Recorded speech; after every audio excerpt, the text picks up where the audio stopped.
Years passed since the Galactic Science Council first discovered Terra. The humans of the DEATHWORLD had become known across the stars, not as a threat but as a symbol of resilience, courage, and ingenuity. Their cities had grown taller and brighter. Their technology had advanced, but always in harmony with the planet that had shaped them.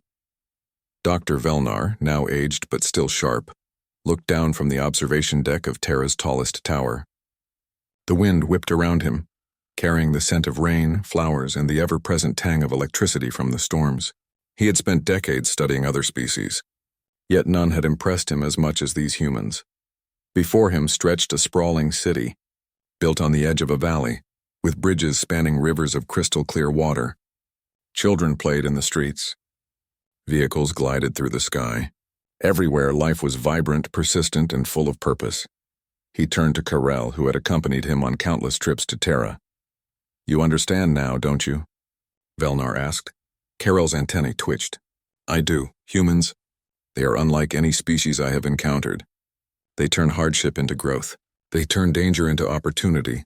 Velnar nodded. "And now the galaxy sees it too." The Galactic Council had changed as well. Humans were no longer outsiders. They had representation in forums, invited to advise on matters of exploration, technology, and interstellar cooperation. Delegates from dozens of species visited Terra, eager to learn from those who had survived the most extreme conditions imaginable. Sarah Kellen, now commander of Earth's Interstellar Outreach Force, led many of these discussions. Her leadership was calm and confident, yet full of warmth. The galaxy assumes safety equals intelligence, she told a group of visitors from a distant water world. "We proved that adaptability equals understanding. Strength is not measured by force alone, but by how you choose to respond to challenges." The alien delegates listened, fascinated. In their civilizations, survival often meant retreating from danger. But humans lived within danger, mastering it, learning from it, and finding joy in the struggle.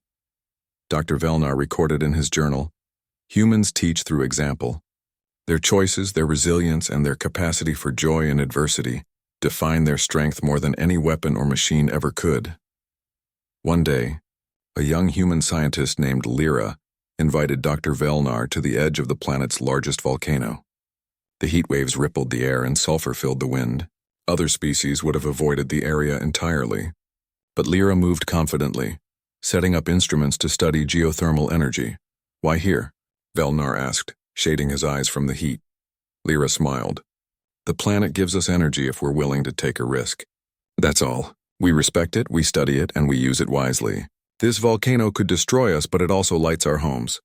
Dr. Velnar scribbled notes furiously. The humans did not just survive harsh conditions. They used them to improve their lives. Every challenge was an opportunity. "And your people," he asked, "are always so calm, even here?" Lyra shrugged. "It's normal. Danger is part of life, part of learning. You don't fear what you understand." As the years went by, human fleets expanded into the stars, bringing knowledge, aid, and diplomacy wherever they traveled. They established partnerships with distant civilizations, always careful not to dominate or destroy. Other species began to realize the value of collaboration. In one remarkable event, a previously isolated planet faced a massive solar storm that could wipe out all its communications and energy systems. Humans arrived before any other species could respond, using technology and knowledge adapted from their own DEATHWORLD experience.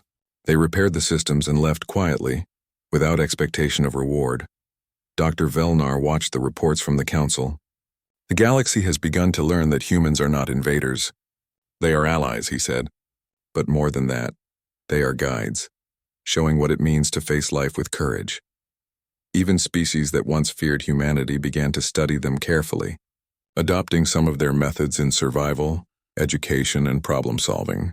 Humans had unknowingly become teachers, not through lectures but through action. Back on Terra, the planet itself seemed to recognize its children. Storms roared, volcanoes glowed, and earthquakes shook the land. Yet humans continued their work, their lives uninterrupted. Where others would see only danger, humans saw purpose. Sarah Kellen stood on a high ridge looking out at the horizon as lightning danced across the sky. Beside her, Dr. Velnar and Karel observed quietly. "Do you ever worry about them?" Karel asked. "About the rest of the galaxy?" Sarah shook her head. We can't control what others think. All we can do is show what humans are capable of, and live our lives as they should be lived, with courage, curiosity, and kindness. Velnar smiled faintly, and the galaxy has learned this lesson. A council gathering was held on Terra to honor the contributions humans had made. Delegates from dozens of species attended. Humans presented their findings on energy efficiency, environmental adaptation, and methods for surviving extreme conditions. They demonstrated simple yet durable technology that could function even on the harshest planets. The delegates were amazed. Many species had tried to engineer perfect solutions, but humans had already done so using only their knowledge, creativity, and willingness to take risks. One elder diplomat from a gas-based civilization spoke to the assembly. We came fearing humans as unpredictable and dangerous. We leave understanding them as powerful, compassionate, and wise. They are not shaped by comfort. They are shaped by life itself. Dr. Velnar quietly noted, humans are the product of their world, yet they are more than their world. Their strength lies in choice, courage, and compassion. Even children on Terra learned the lessons of resilience. Schools taught not only mathematics and science, but problem-solving in unpredictable conditions. Students explored rivers prone to floods, climbed mountains during storms, and studied creatures that could survive extreme heat or cold. Dr. Velnar watched a class of children building a small wind generator near a cliff. One child laughed as gusts nearly knocked the structure over. We fix it, she said confidently. We always fix it. Velnar realized the profound truth of this moment. Humans were not afraid of failure. They did not see mistakes as endings. They saw them as steps toward understanding. The galaxy had never encountered a species like this, and perhaps, he thought, it was exactly the species the galaxy needed. One evening, Dr. Velnar climbed a high ridge outside the city. The stars above Terra were bright, sparkling with possibilities. He watched human ships gliding silently across the skies, heading to distant planets and distant stars. Sarah appeared beside him. The galaxy is beginning to trust us, she said softly. Yes, he replied, and they are beginning to understand what it means to survive with purpose. She looked out at the horizon. Terra will always be our home. It made us what we are, and wherever we go, we take that spirit with us. Dr. Velnar wrote his final reflection. We once called Terra a death world. We assumed its children were fragile, destined to fail. Yet they thrived. They chose to live fully, to act with courage, to create joy amid chaos. Humans are not merely survivors, they are a legacy. And that legacy is not of conquest but of hope. As he descended the ridge, Velnar saw the human city glowing under the night sky. Lights shimmered across bridges and towers. Children's laughter echoed. Music floated through the air. Everywhere, life moved with energy and joy. Karel joined him quietly. I understand now, he said. They are not defined by danger. They are defined by how they respond to it. Yes, Velnar agreed. And the galaxy has learned this lesson too. Sometimes the strongest worlds do not produce the weakest children. Sometimes the harshest beginnings create the brightest stars. Sarah stood nearby looking at the stars above. We have come far, she said, but this is only the beginning. Terra is home, and from here we reach for everything beyond it. We live, we learn, and we show the galaxy what is possible. Dr. Velnar smiled. The humans of Terra had transformed the galaxy's understanding of life. Their world had been labeled impossible, yet they had turned it into a beacon of courage, hope, and wisdom. And as the first ships of a new human fleet rose into the night sky, engines glowing like distant suns, it became clear to everyone watching, the galaxy would never see life in the same way again. Terra, the once feared death world, had become more than a home. It had become a symbol, a testament to the power of resilience, courage, and the human spirit. And the legacy of its people would echo across the stars for generations to come. The stars above the Orion Rim were calm that night, silent and endless. For centuries, this region of space had been claimed by the Zerath Alliance, an old and powerful group of alien civilizations. Their fleets moved across the stars like silver waves, ruling trade, science, and even war. No one had dared challenge their authority until the signal came. The first sign was small, just a faint energy ripple detected by one of the Alliance's deep space stations.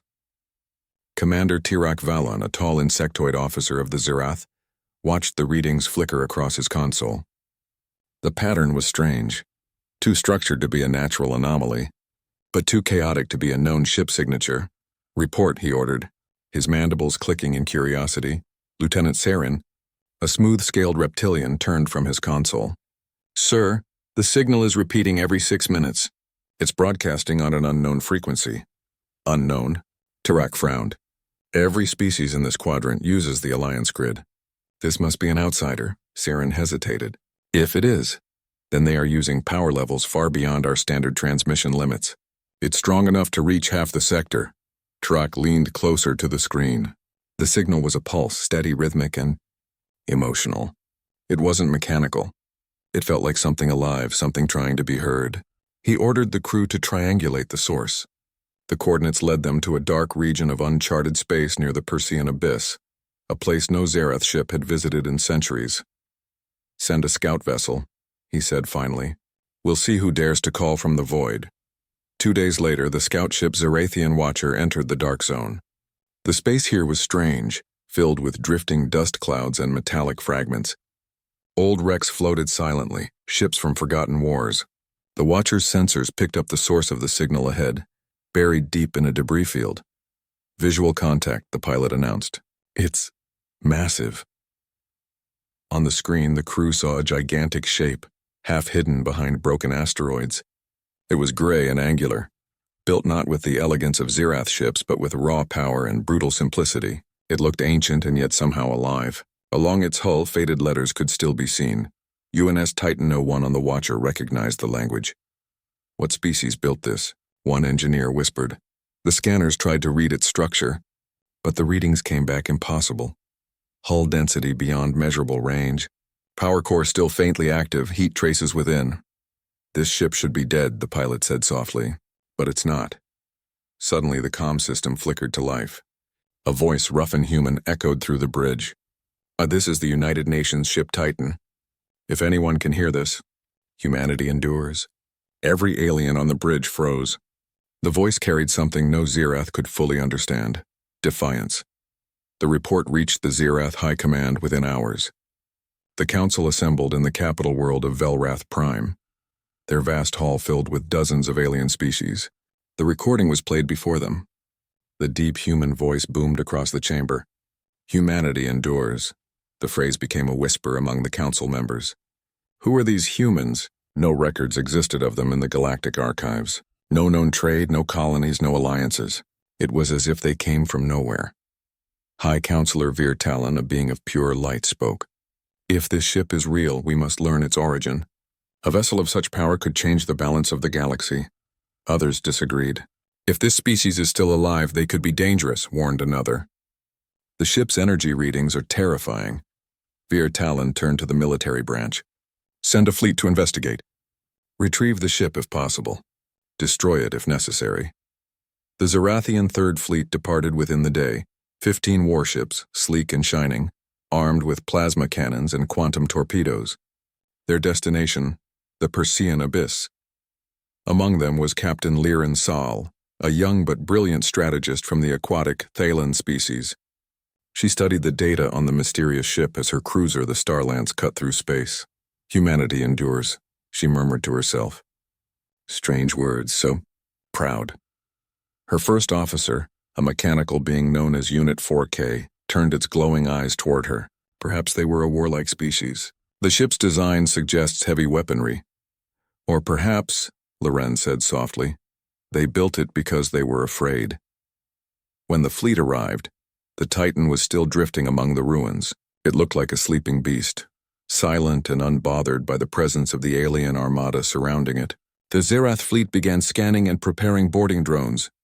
"Commander," reported one sensor officer, "the ship's core is awakening." Before Loren could respond, a low hum filled the void. The debris around the Titan began to shake, slowly drifting away as invisible waves of energy spread outward. The lights along its hull came alive, soft blue at first, then a fierce white glow. Power levels rising. "It's reactivating," shouted Unit 4K. Lyran stared in disbelief as the ship turned, its massive form rotating with precision that no dead vessel should have. From its central hull, Giant turrets unfolded, each one larger than a Zerath cruiser. The ship's engines burned bright, casting light across the dark nebula. And then, they saw it, a symbol on the ship's side, bright and clear. A blue circle with white stars surrounding a single planet. Planet Earth, whispered a voice from the comm translation system. Home of humanity. The fleet panicked. Orders came through comms, shouting over each other. Hold your fire. Retreat to defensive formation. Identify that vessel. But the Titan didn't move aggressively. Instead, it transmitted again, stronger this time. The message carried across every ship, translated automatically by the AI systems. To any and all who receive this is the human battleship Titan. We come from the Sol system. We are survivors of the Orion War. If you are hearing this, know that we do not seek conquest. But if you come with weapons, we will defend ourselves. Liren felt her heart race. This is impossible. The Orion War ended thousands of years ago. Unit 4K replied, then humanity has returned from the dead. The Zerath Council watched the live feed in silence as the Titan drifted closer to their fleet, dwarfing even their largest ships.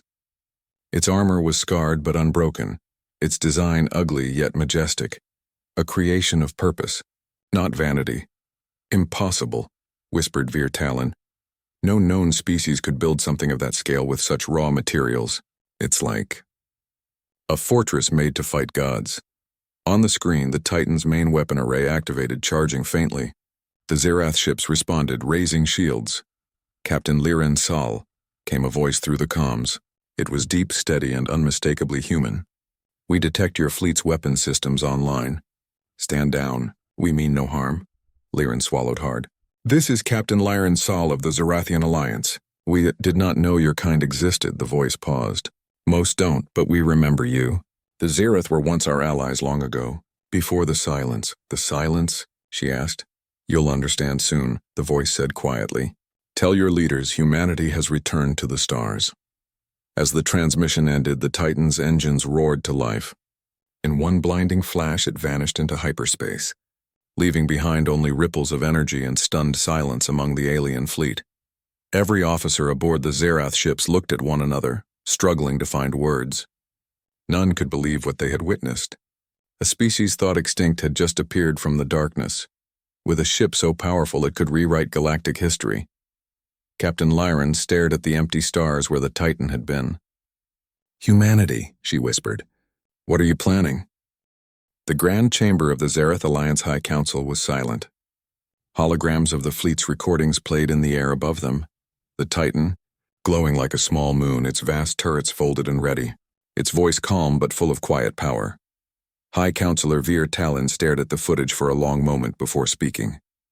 His body of light pulsed slowly, showing unease. This ship, this human ship, he began, has defied everything we thought we knew. It should not exist. Humanity was erased from our records millennia ago. Around him, leaders from dozens of species whispered among themselves.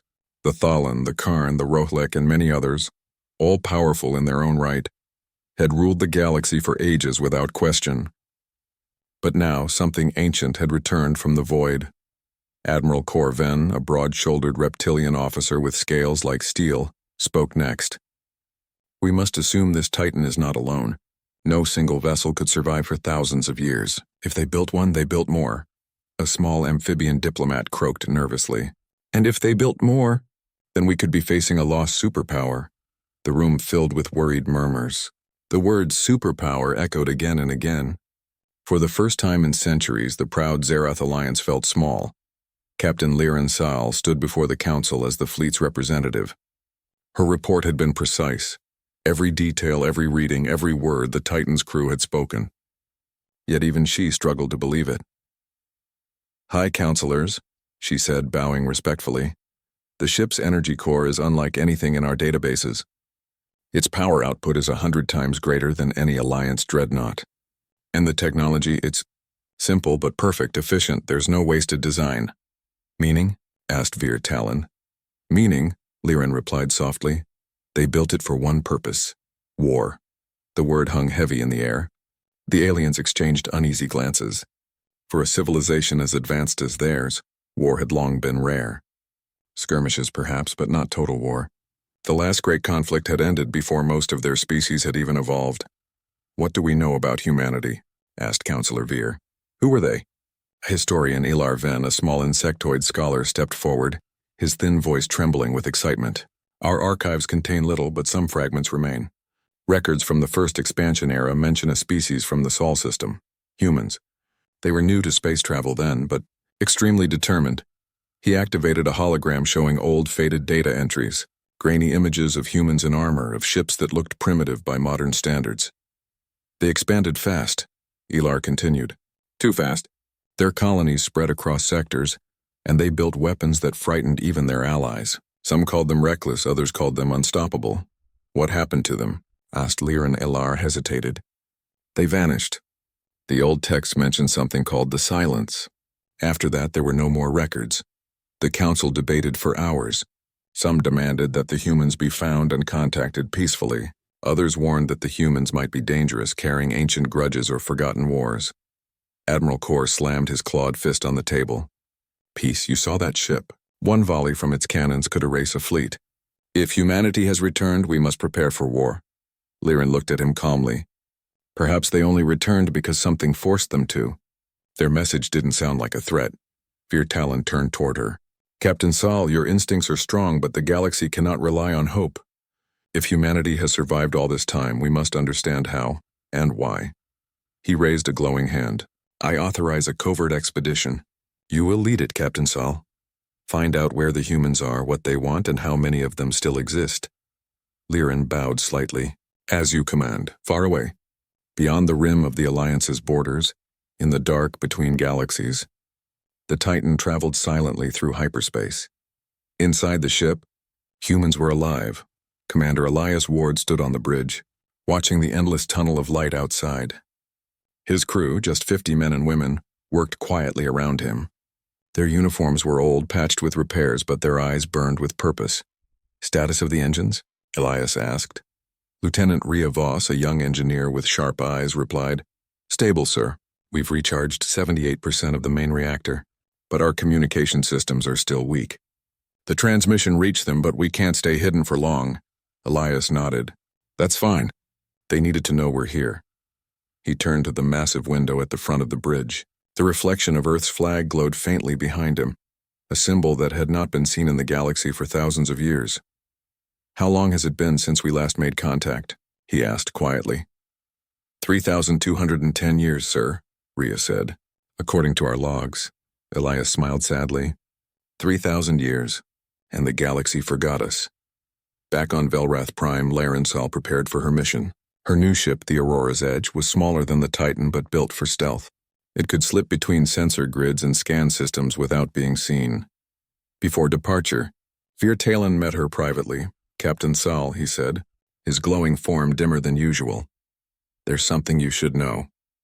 The silence, it wasn't natural. Liren frowned. "What do you mean?" "Our oldest records, locked by the Founding Council, say that humanity fought a war against something beyond the galaxy. They called it the Void Threat. They built ships like the Titan to fight it."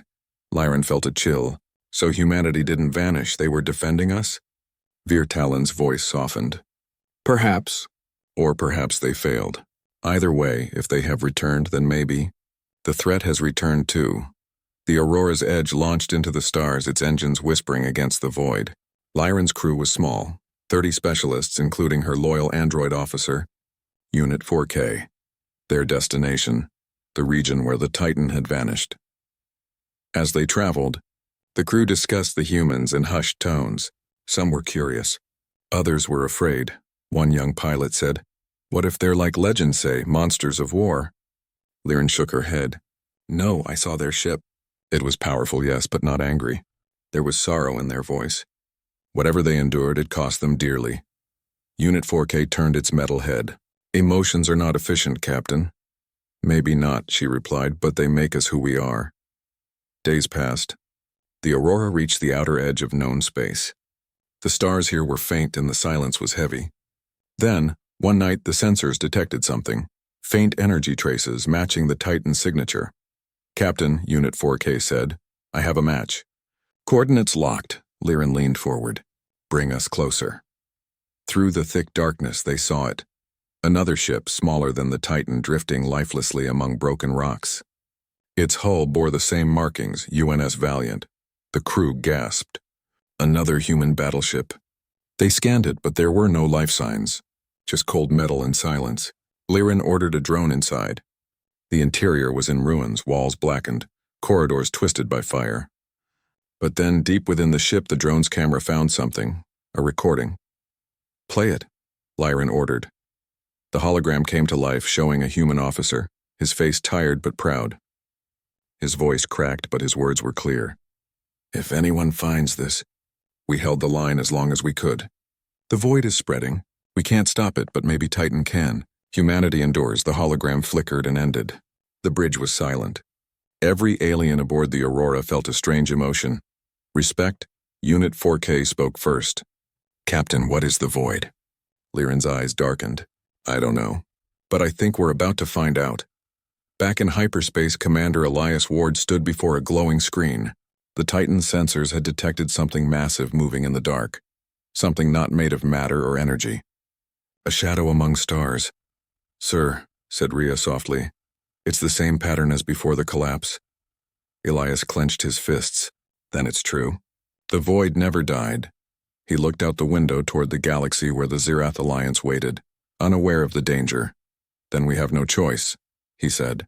"We go to them, not as conquerors, but as allies. The galaxy must be warned." He turned to his crew. "Prepare the Titan. Set course for Velrath Prime." Far away, in the cold between stars, a black mist began to move, silent, endless, hungry. And for the first time in 3,000 years, humanity's return was not just a story. It was a warning. The darkness beyond the galaxy was not empty. It moved like smoke under starlight, shifting and stretching, a storm made of shadow and silence. Inside that darkness, something ancient stirred. It was not alive in the way mortals understood life, but it was aware. It could feel the pulse of energy from the returning human ship. The Titan had awakened the void. On board the Titan, Commander Elias Ward stood on the bridge as the stars drifted past in the blue swirl of hyperspace. His crew worked quietly. The air hummed with tension. Everyone knew that the mission ahead was dangerous. "Status report," Elias said. Lieutenant Rhea Voss looked up from her console. "All systems stable. Our jump drive is ready for re-entry near the Zirath core system. The Alliance fleet has not detected us yet." Elias nodded slowly. "Good. We need to reach them before the void does." At the rear of the bridge, a gray-haired scientist named Dr. Holden Reese was studying a glowing projection, a map of the galaxy with dark spreading clouds. "It's worse than we thought," Reese said quietly. "The void is growing faster than before. It's consuming entire star systems, leaving nothing behind, not even light. How long until it reaches inhabited space?" Elias asked. Reese looked grim. "A few months at most. Maybe less." The crew fell silent. The hum of the engines felt louder now. Elias stared at the holographic map. "Then we'll do what we came here to do. We'll warn them. And if they don't listen..." He paused. "We'll make them listen." Back in the Zirath Alliance capital, Captain Liren Sal stood once again before the council. She had just returned from her secret mission to the wreck of the UNS Valiant, and her face showed the weight of what she'd learned. "The humans were not conquerors," she told the gathered leaders. "They were defenders. The recordings prove it. They fought something they called the Void, a force that devours stars." The council members looked at each other in disbelief. Councillor Ilar Ven flicked his wings nervously. "A myth. Space cannot be devoured." Liren played the human hologram on the chamber floor. The tired human officer's voice filled the hall again. "The void is spreading. We can't stop it, but maybe Titan can. Humanity endures." The hall went quiet. Even the hum of the life support systems seemed to fade. Admiral Corven crossed his arms. "If what you say is true, then this void is a threat to all of us. But what proof do we have that the humans did not create it themselves?" Liren met his cold stare. "Because they died fighting it. They built ships like the Titan to stop it, not to spread it." High Counselor Veer Talon leaned forward. "You believe they fought for the galaxy?" "I believe," Liren said softly, "they fought for survival. Maybe for all of us." The chamber filled with whispers. Some doubted her. Some feared she was right. Then suddenly the room's alarms began to ring. A communications officer rushed in, his face pale. "Emergency transmission. An unknown vessel has exited hyperspace near the outer colonies. It's the Titan." The council froze. Talon spoke calmly. "Put it on the main screen." The holographic wall flickered, and there it was again. The massive gray human battleship, drifting in orbit above one of the Zereth's border worlds. Its hull lights glowed like blue fire. A voice came through, deep and steady. "This is Commander Elias Ward of the United Nations ship Titan. We request audience with the Zereth Alliance High Council. Urgent matter of galactic safety." The chamber filled with murmurs. Lyran felt her pulse quicken. She knew that voice. Talon's light flickered uneasily. Open communications. Moments later, the Council's main chamber connected with the Titan's bridge. For the first time in thousands of years, humans and aliens spoke face to face. Elias Ward appeared as a tall man with sharp eyes, his uniform worn but neat. Behind him, his crew worked quietly, the flag of Earth glowing faintly on the wall. "High Counselors," Elias began, "we come in peace. But you are in danger. The galaxy is in danger."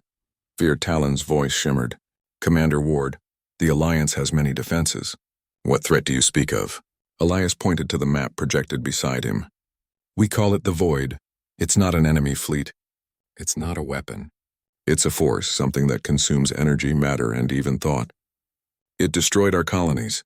It wiped out entire civilizations. Humanity fought it 3,000 years ago and failed." The council chamber grew cold and silent. Lyran stepped forward. "You said you failed. Then how did your ship survive?"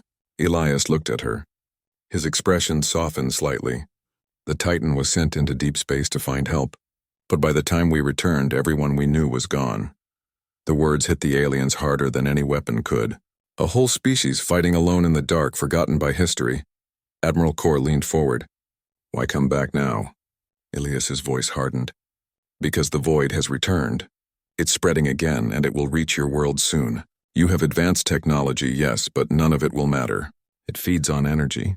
The more power you use, the faster it grows." Talon's light dimmed. "What can be done?" Elias took a deep breath. "You can stand with us. Together, maybe we can stop it this time. Alone, you'll all fall." For a long moment, no one spoke. Then Admiral Kor slammed his fist down. "How do we know this isn't a trick? Perhaps your Void is just a story to make us obey you." Before Elias could respond, a new alarm sounded across both ships. The walls trembled slightly. On the Titan side, lights flickered red. Rhea Voss shouted from behind Elias, "Commander, we've detected gravitational distortions near the system's edge." The hologram display behind Elias showed it clearly, a dark wave moving toward them, swallowing starlight. Elias turned back to the council. "You wanted proof? Look outside your windows." In orbit above the Zereth colony world, the sky began to change. The stars dimmed, replaced by a spreading shadow that moved like liquid. Energy readings went off the charts. Ships in the area lost power one by one. On the Titan's bridge, the crew worked fast, shields holding at 70%. Main reactor stable. "Void field approaching fast." Elias watched the shadow grow. It was enormous, almost invisible except for the way it bent light around it. The Void was beautiful in a terrible way. Silent, graceful, endless. He opened the comm again. "Zerath Command, this is not an attack. It's feeding on your planet's sun. If you want to survive, shut down your power grids and prepare for evacuation." Panic spread through the colony's defense networks. Power plants began to shut down, but it was too late. The edges of the sun itself began to flicker. On Velrath Prime, the council watched in horror as live feeds showed the Void's advance. Talon whispered, "By the stars." He was right. Lyran clenched her fists. "We have to help them." Veer nodded. "Send every ship we have. And send a message to the Titan. Tell them we stand with humanity." The Titan's massive cannons rotated, charging with blue energy.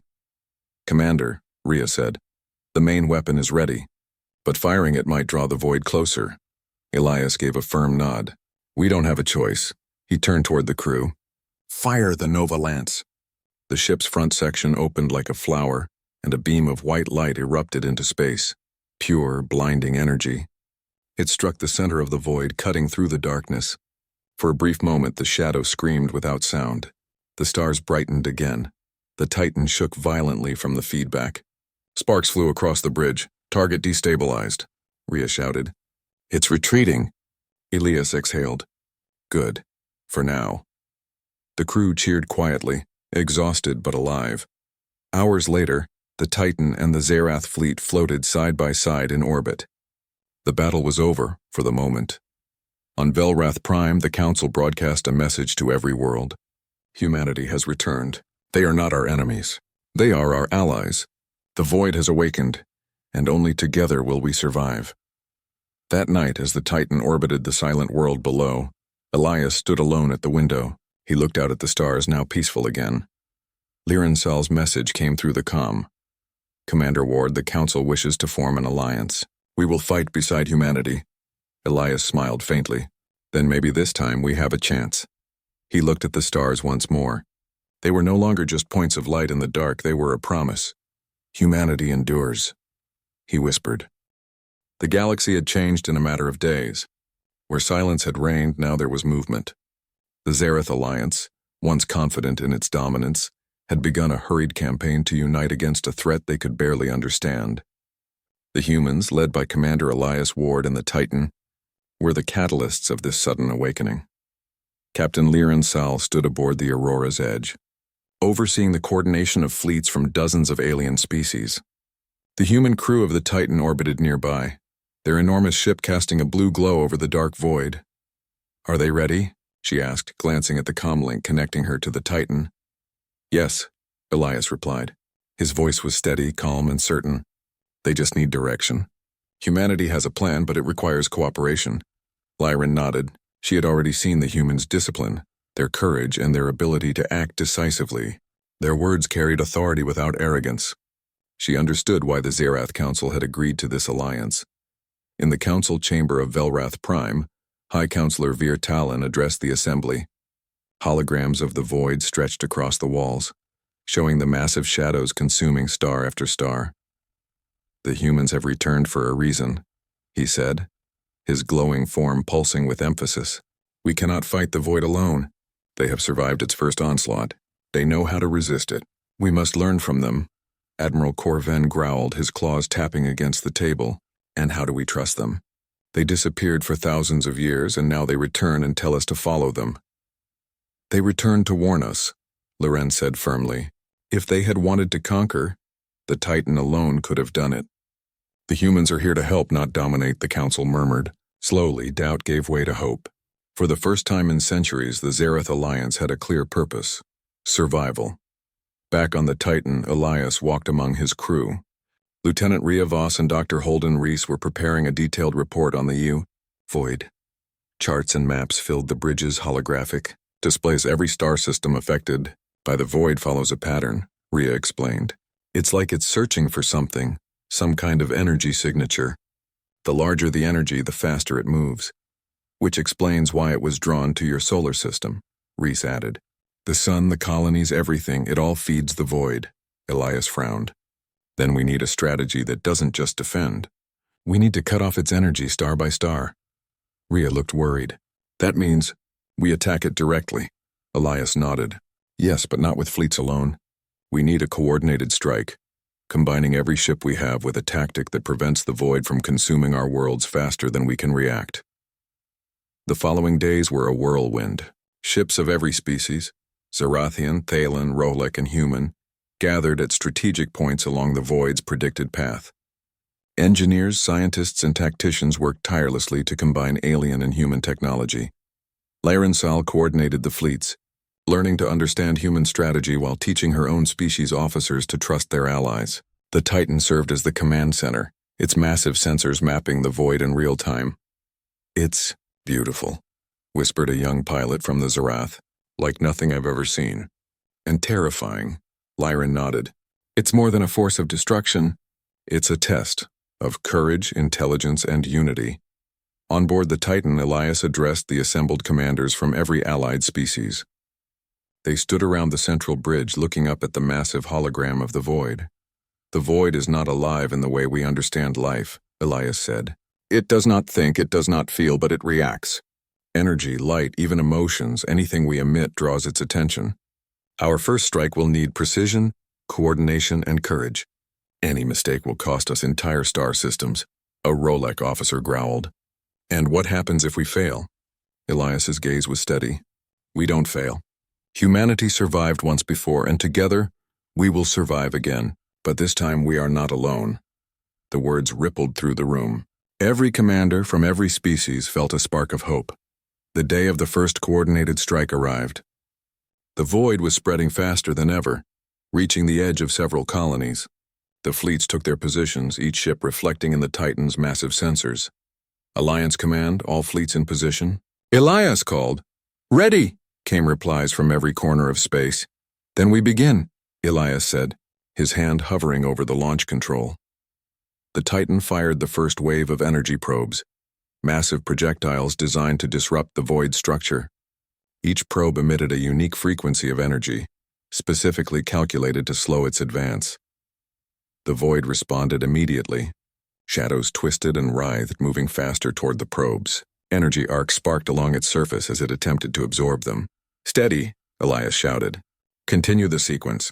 Don't let it reach the colonies. The alien fleets followed the Titan's lead, combining their weapons in synchronized volleys. Energy beams of every color lanced into the void, illuminating it like a massive storm in the void of space. The void shrieked in silence. Stars near it flickered and dimmed, but the coordinated attack held. Hours passed. The battle was unlike any galaxy had ever seen. The void adapted to their strategies, shifting and flowing around their attacks. But the humans' planning and the aliens' firepower began to make a difference. A young Zerath fighter pilot, Tilo Ren, dodged tendrils of shadow as they lashed toward him. Captain, he shouted over comms. It's changing patterns too fast. We can't keep up. Lyran's voice came over the channel. Trust the Titan. Follow the sequence exactly as they trained us. Every ship matters. Tilo clenched the controls and did as ordered. Miraculously, the void's tendrils withdrew from his position, pulled by the Titan's energy probes. Elias watched on the main console, adjusting energy outputs in real time. Hold the line, he ordered. We're turning the tide. Finally, after what felt like an eternity, the void began to retreat. Its massive shadow shrank and pulled back into the darkness of uncharted space. The stars returned, faintly shining once more. The fleets cheered. Ships danced in formation, signaling their triumph. For the first time, the galaxy had stood against the void and survived. Lyran exhaled, relief washing over her. We did it. Thanks to them. Elias nodded but did not celebrate. His eyes remained on the darkness beyond.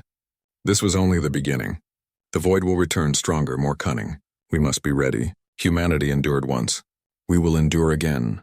But next time, the galaxy will fight with us. In the council chambers of Velrath Prime, Veer Talon addressed the assembly. The humans have returned not as conquerors, but as saviors. Their courage reminds us of what we can achieve when united. We will honor this alliance. Admiral Corven stood silently. Even he could not hide the respect in his eyes. They fought alone for thousands of years, he whispered, and now they lead us. Lyran Sal watched the display of the Titan in orbit. For the first time, she felt hope, not just for the Alliance, but for all of the galaxy. This is more than a battle, she said softly to herself. It's a new beginning. Back on the Titan, Elias addressed his crew. We have won a battle, but the war is not over. We have shown the galaxy that humans endure, but more importantly, we have shown them that unity endures. The crew nodded, proud and determined. They had survived millennia, returned to warn the galaxy, and led its defenders against an unimaginable force. Outside the Titan, the stars twinkled once more, as if the universe itself had breathed a sigh of relief. And for the first time in 3,000 years, the galaxy could see the truth. Humanity was not just alive. Humanity was ready.